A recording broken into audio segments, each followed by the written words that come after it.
Alright guys, welcome back YouTubers to another Luck Sack to Win video. This one's just going to be like a current metagame talk, side deck choice, where the game's at right now, also how to increase your odds against other matchups, how to play a certain way. I don't know, just a little tips and tricks section, I guess. But I'm just going to get right into it talking about the metagame right now. So I see that there's a bunch of different types of decks that are seeing a lot of play. In my locals and Shonen Jump's regionals, like just my studies online and stuff like that. So here's the thing, I love Salvo. If you guys watch my videos, you know that. I like the deck because it plays a style that's good against very varied types of decks. I mean, it's good against multiple matchups, and I put a lot of work into the deck, and I know exactly how it works, and it works to perfection. So I keep it up. I mean, I went to locals today, and I went 3-0, then lost round 4 to Machina. I just hate that deck. You draw all the nuts. Then top 8, I played against Gemini, Sparks, Light Beatdown. That video will be up on my friend's YouTube. I took the videos, but I'm going to send them to him because he won. He 2-0'd me. He drew 5 solemn warnings in 2 games. I just got 2-0'd, and every time I summoned anything, it was over. So he just had a lot of the answers. It happens. It's Yu-Gi-Oh. You know, you got to accept it and roll with it. So some things that I've learned in the past few months are there's a bunch of different types of decks that are playable. So I've got up here Debris Him and Quick Draw. They're Dandy Warrior. They're both like the same variant. They do the same thing but with different tricks and more focus on certain areas. Then we have X-Sabers, Blackwings, Scraps. I'm using this for Machina because I don't have any Machina stuff, and this is the card that beats them, so here you go. And Stun. Those are the main ones I'm seeing. Of course, there's a ton out there. Infernities are really good. They're just not that played. Select few people run into them, but it's nothing that like varying side deck can't help out against. I mean, if you're siding Consecrated for Blackwings, like you're covered there. I mean, DD Crows or Effect Veilers, like there's so many different cards that are just really good right now. So they're a great deck, but you know, they're a deck that a lot of side deck choices work against them and something else that they're already in there for. So this is just what I think. I mean, I'm sure there's other great decks out there, Monarchs or whatever, but this is just how I view it, and I put Salvo in the middle because it's obviously the best deck. Nobody seems to agree with me, but I'm going to go with it. I love that deck still. Still working marvelously, perfectly. I always end the game with like a +5 when I'm winning, I mean. So, and I didn't have any hard matchups, or any like easy matchups today, excuse me. I didn't have any like matchups I was afraid of. Let's see. Round 1 I played Lightsworn. Round 2, man, what did I play round 2?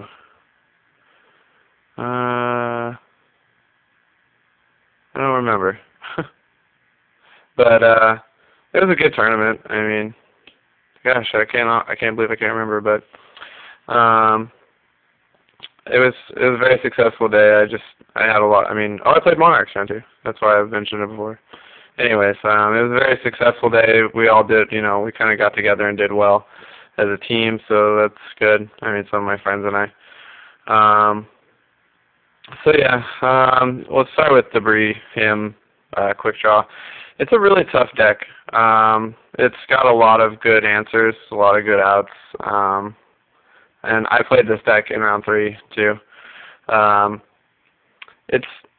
It relies on the Dandy tokens, and you can do a lot of dragon tricks. Scrap Dragon is huge in this deck now. I mean, that card is a powerhouse. That new Quick Draw guy just came out, the Synchron from the game. I'm not really sure how he'll impact the game, but he's good, and they have tuning now and glow bulb. I mean, They have lots of trick plays, but the thing I don't like about the deck is that you spend a lot of cards and a lot of time investment into getting this field state set up, and then you have to maintain it when there's so many cards that can just disrupt it, and then your game plan is off. But it gets to play Pot of Avarice. In that deck, I've seen a lot of success with it. I played in the past, and I played 3 Pot of Avarice all the time. It's just too good. My friend today has been doing well with it too. It just gets you back in the game, and I mean, it plays Rykos, so I would plan on milling 1 Pot of Avarice, and if you don't, that's great. You get to play 3 in a game. I mean, it's just an instant +1 to get you back in the game. I mean, my deck, Salvo spends the whole time trying to take advantage away, and then you get it back with 1 card. It's just very hard. It's a very hard thing to counter the pace of. It's just really good. But that deck, it loses to X-Sabers, it loses to Blackwings a lot of times because they just run over it too fast, and you don't have time to set up and get your perfect game state going. And they have full Helm Knight, Icarus attacks. Like, they just have ways to disrupt this deck. I mean, it's proven good. It's just I'm just trying to make points. X-Sabers, I think, are still good. Trap Stun and is amazing, Dark Soul, but they're talking about irradiating Dark Soul, and I'm not really sure where this deck's at, but I haven't liked it. I loved it for the whole format, and now that it doesn't have Rescue Cat, it doesn't have the same. It doesn't play it. I mean, I don't know. It just plays differently, and I don't like it. I played Blackwings for a while.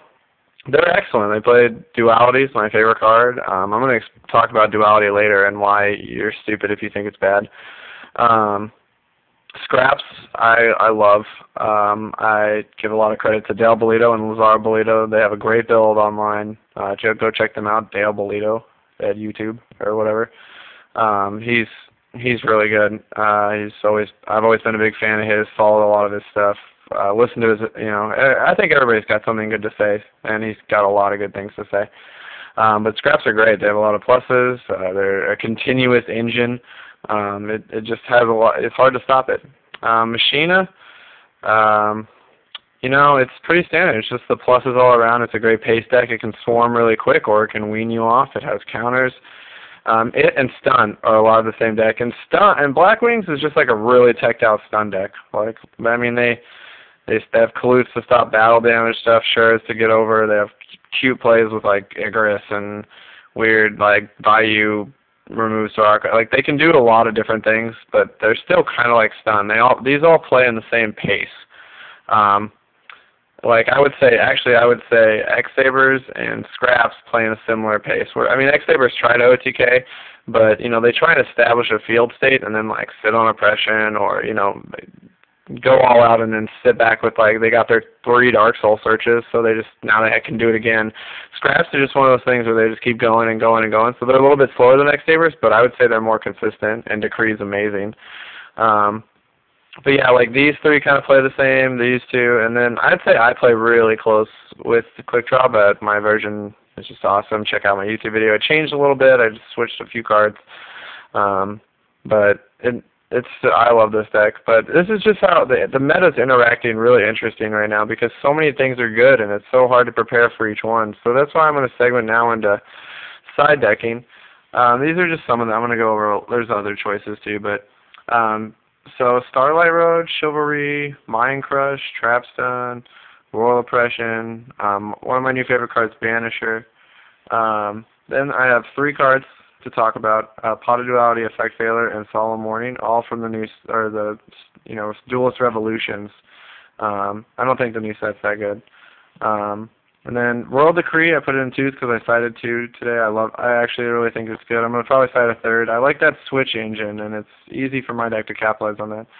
And the other tech card, I love 7 Tools of the Bandit. I think it's amazing. So Starlight Road was supposed to see a lot of play in the beginning of the format. 3 Black Rose, Dark Holes out there, and it was supposed to be a good card, but it just kind of fell off, and it's taken advantage of now, and it's good, but it's situational. People drop it for consistency reasons. But I still think it's good against like Blackwings. But I've also dropped it out of my side deck completely. So this is a card I'm telling people to take out because it doesn't do the same thing it used to do for the pace of the game. You could completely wreck a setup by playing this, but now people are aware of that, and they don't. I mean, you're trying to play too many head games with Trap Stun and solemn warnings and 7 tools, and like this is just something that will get 7 tools, will get traps done, and you're putting in bait for them. Like I don't like this card on the side anymore. Chivalry, I've been a big fan of since it came out. I like it a lot. It's great against Blackwings. GBs is an automatic side. It just throws them off. It's counter trap in the battle phase. Like, I mean, it can really just wreck setup and big plays. Dark Souls, Immer's Blades that they really need to go off. I mean, they could, if they're running their Immer's Blade into you and you Chivalry, like, they're like, wow, just took, 500 damage and now I can't do anything. So you pass and you just run over them. Like, it's amazing. Mind Crush, great side deck tech. Awesome against Cold Wave, the worst card in the format, but everybody plays it. Cold Wave, I mean, it's technically the best card in the format, Cold Wave, but it just is stupid for the meta. But Cold Wave against Sabres called Fault Roll or Bogart, or, I mean, a Mind Crush in a good player's hand, in a great player's hand, is unstoppable. I side it a lot. It's just, I'm afraid of dead cards, so it's one of my not personal, like, every, main deck kind of choices, but against a lot of things, it's great. Trap Stun, I still like a lot. It's just, I like Trap Stun when it's a plus, when you get it off the bottomless and your play goes off, or when, they mirror force and you're like, no, I'm still going to push for game, thanks. Now with Solemn Warning running around and all these 7 tools and stuff, like, it just, I can't tell you how many times I've, they mirror force, I Trap Stun, they 7 tools, and like, that's fine, but it's just so annoying, like, for this one play I need to go off and they have it, So I've debated this card a lot right now, but it's still great. It's still a great card, but I'm putting that awareness out there, or I'm trying to, that you don't want to give your opponent bait. They're playing cards to stop cards, and if you still play these cards or play into it, you're just helping them out. Oppression is a great card to side deck. It allows, even if X Saber is my deck, like, you can put up a great field state. Like, I can put up Dad, Chaos Sorcerer, Kai, like, all these great big pushes, and then just set Oppression. And now they can't do anything. Like, once I flip it up, and they don't, hopefully they don't have the Trap Stun or the out, and if I play Trap Stun, I can Trap Stun and go off again. But it's just a great card to sit on. People don't realize that. Like, oh, I special summon, I can't play Oppression. Well, you can special summon and then play Oppression afterwards. I know it seems like common knowledge to a lot of good players, but, I mean, if you don't know it by now, you should really think about that and test it, and thoroughly. Banisher is my new favorite side deck card. It's good against so many decks. I mean, X Sabers, Quick Draw, like, in my deck, like, there's so many good things it's good against. And it's a light, it's 1600, like, it's crushing, and I think it's good. So I'm going to put Thunder King is also a side deck card that I use a lot. It's a 1900 when you need it. It stops search effects, so they can't go get answers to you. And if they special summon, you can negate it, like a Cyber Dragon or a Synchro. Like, it puts them in trouble. I like that card for that reason. Auto Duality is the best card in the format. It should be played in anything possible. In Lazaro and Bale's Bolito deck, it's 3 Auto Duality, 3 Upstart Goblin, which Upstart is a great card too, because what these do is a 40-card scrap deck with 3 dualities and 3 upstarts is 34 cards. And you now you're so closer to all your combo pieces. I mean, every time you go to draw a card, your odds of getting a card you need are less, are greater. Like, there's less cards in the deck, so your odds are greater. And that's really important.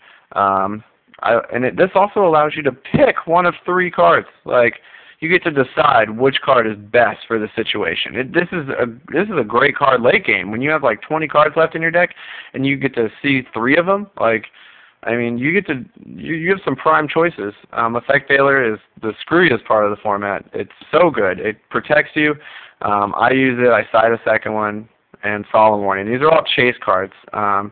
Scrap Dragon 2. They're all from Duelist Revolution, and they're all, like, so good. Like, they're good in all their different ways, and I think, a lot of people need to start realizing that. So thanks for a little segment on my little metagame talk, some side decking choices. I'm always willing to open to discussion. Thanks again. Don't forget to rate, comment, and subscribe. I'll be coming up with new segments and stuff soon, so stay tuned. This is just one of my many things I'm going to try and do and update for you guys, and I want to have a more successful channel, so this is a start. All right. Thanks, YouTube.